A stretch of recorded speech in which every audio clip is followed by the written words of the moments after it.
Ошентип шайлоо жакындап, жогорку кеңешке талапкерлердин бири үгүт иштери менен Кыргызстандын алыскы айылдарынын бирине барат.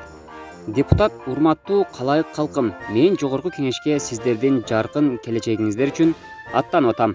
Андыктан мага добуш бериңиздер. Мен айылыңыздарда эмне көйгөй болсо, ошонун баарын азыр чечип бергенге даярмын деп айтат.